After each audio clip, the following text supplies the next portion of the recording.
So this is Tortellino, and he is my 18-month-old boy French Bulldog. He's very sweet, very loving. He loves every single person and every single dog that he meets, and he wants to play with all of them. He sheds like crazy, even with allergy medicine, baths, and regular brushing. He has trouble breathing because of his short snout and his elongated palate. And he is my favorite dog that I've ever had.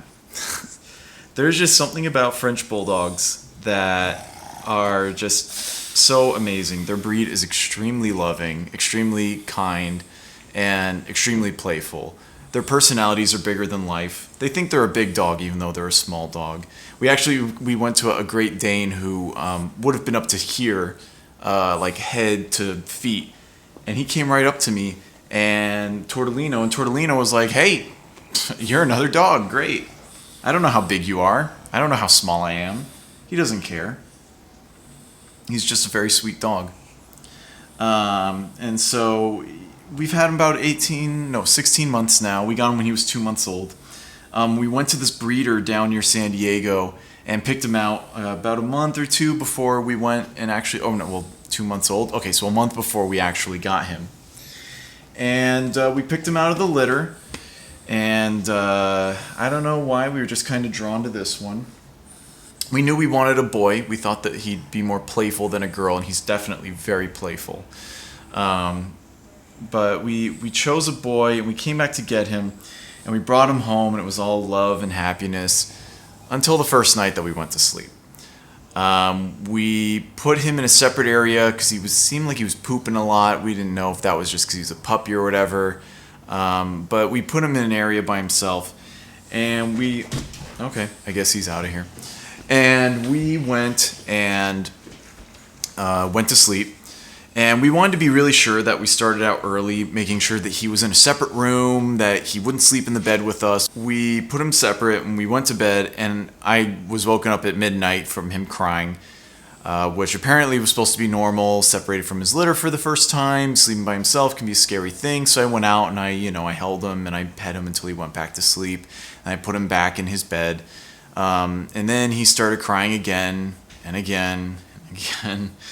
He woke me up so many times that night, and he would continue to wake me up in the middle of the night for months. It turns out we took him to his first vet visit, and they did a stool sample on him because he was pooping a lot. And he had two kinds of parasites, Coxophilus and Giardia. Coxophilus is pretty easy to get rid of. They have a little liquid, tastes like chicken. He loved it. That was cleared up right away. But the Giardia took a very long time to get rid of, almost a year. And I'm not going to go into too much detail about what we went through getting rid of it, but my wife has a video detailing what we did and the medications that ended up finally getting rid of the parasites in him and allowed him to be a happy, healthy pup. So, having a French Bulldog for 18 months, you learn a lot, first of all, about having your own dog. I always had dogs in my family growing up, but they were really, family dogs. My parents did a lot of the work. Our housekeeper took care of them when we weren't there. When it's just you taking care of the dog, you and, maybe your spouse or girlfriend, if you're, lucky enough to have someone to share it with, it's a lot of work. There's a lot of things that you don't think about when you're thinking about getting your first dog. That's your dog. Such as how much it costs to feed him, how much time you're going to put into walking him, picking up after him, bathing him, and we don't take him to a groomer or anything like that because you can do it at home. It's free. It's almost it's very cheap. You buy a big bottle of the dog shampoo online, Chewy or something, and you just clean him once a week, every other week, once a month even. Some dog owners are that lucky. Unfortunately, our dog, he tends to smell.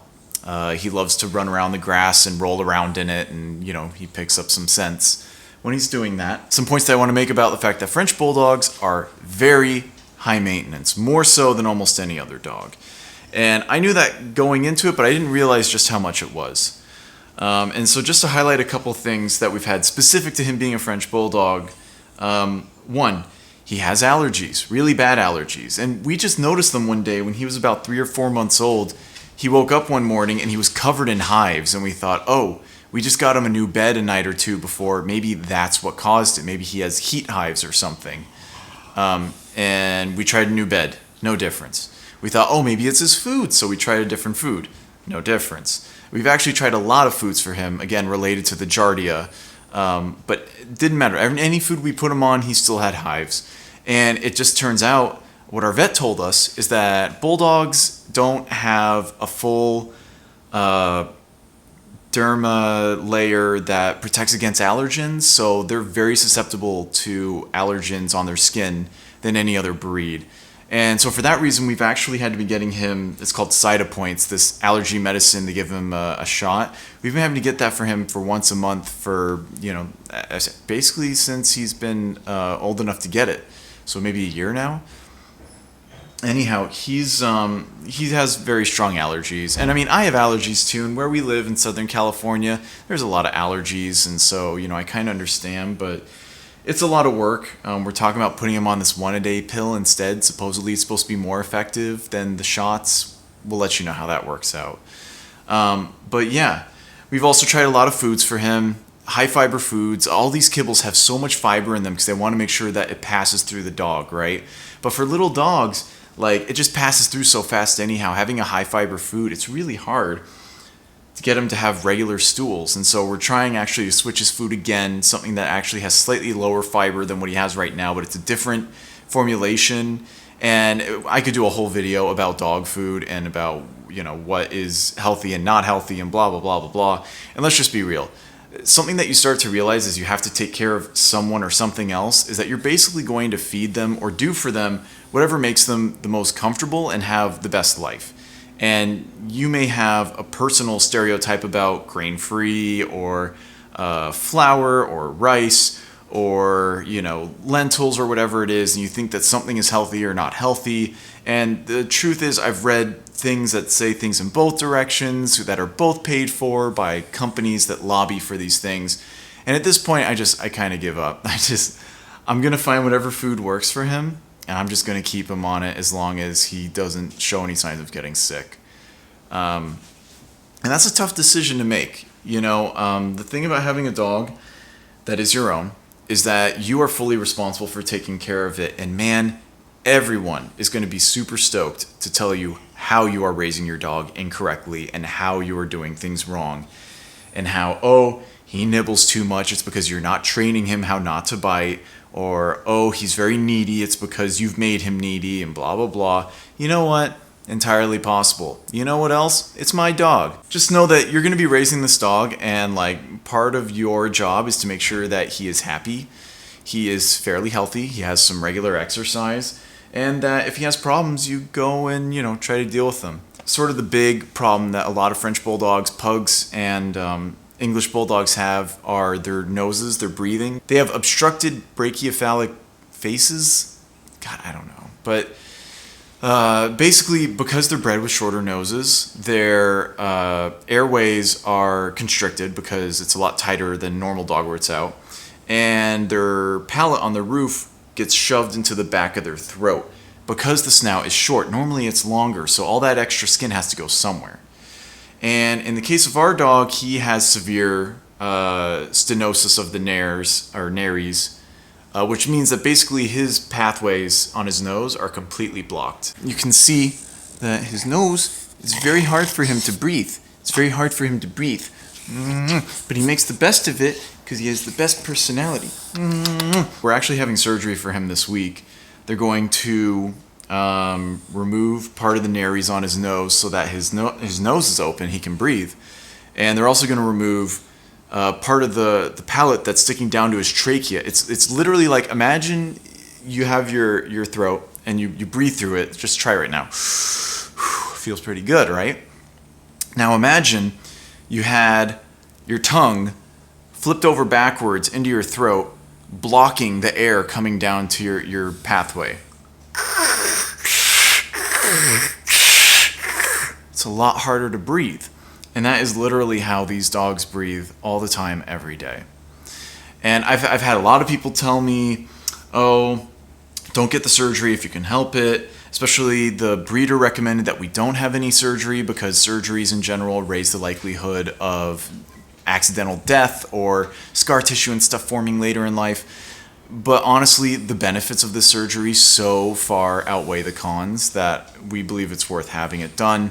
There are so many Frenchie owners who have talked about the life-changing difference that the surgery has had for their dog, and that if they could do it again, they'd do it again in a second. Now, to that effect, some people actually have had to have the surgery done twice because the surgeon that they found the first time didn't take enough of the palate out or didn't remove enough of the nares.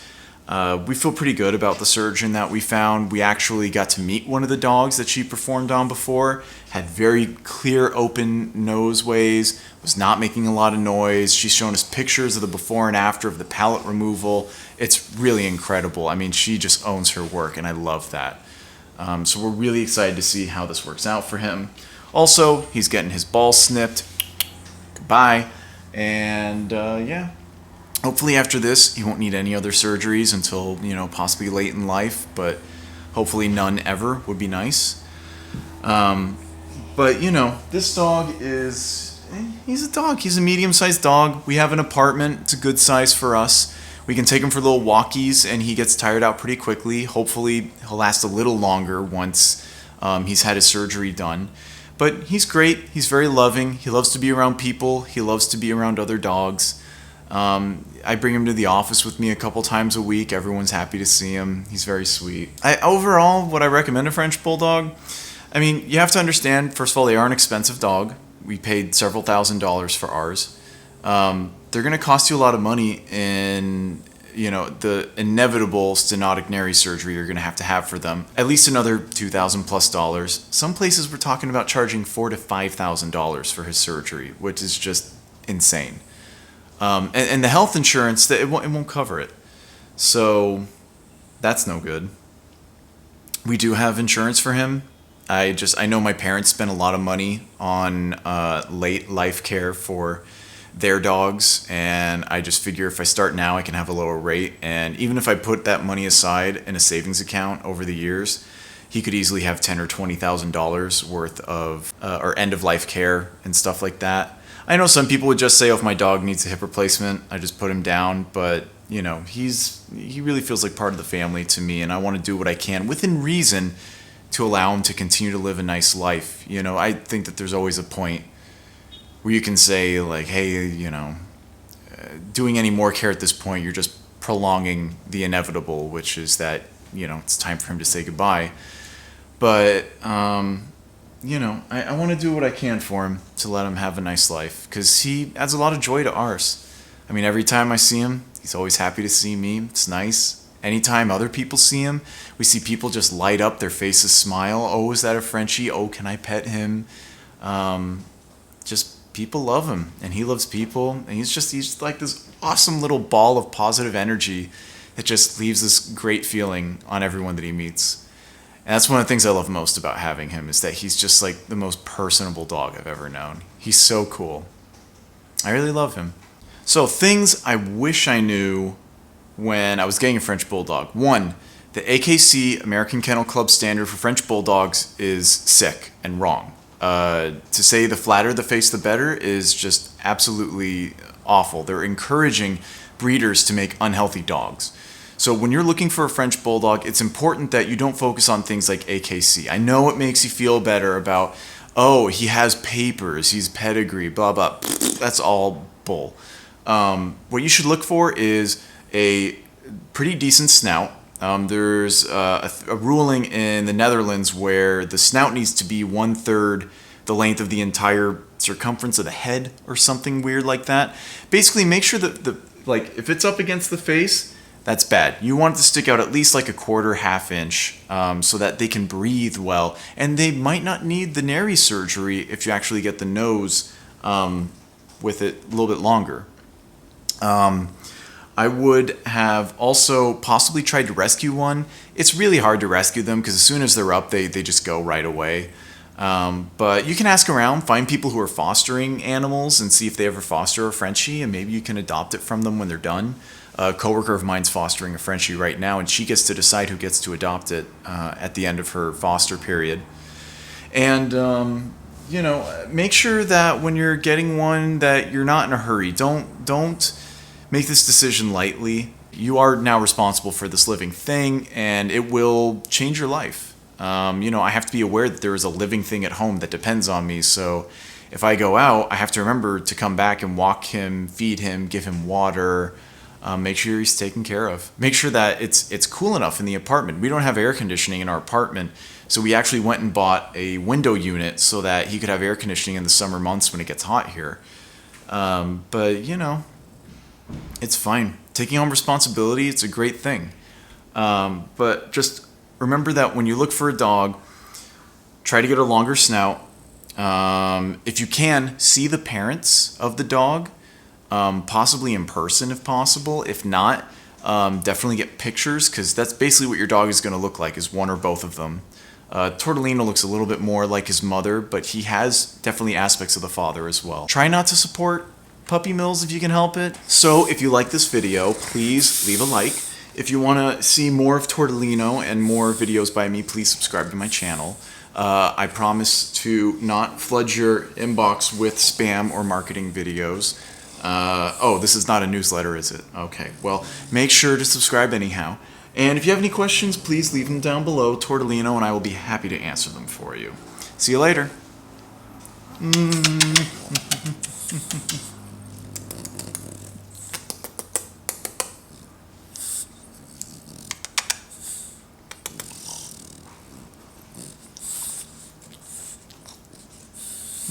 Puppy kisses.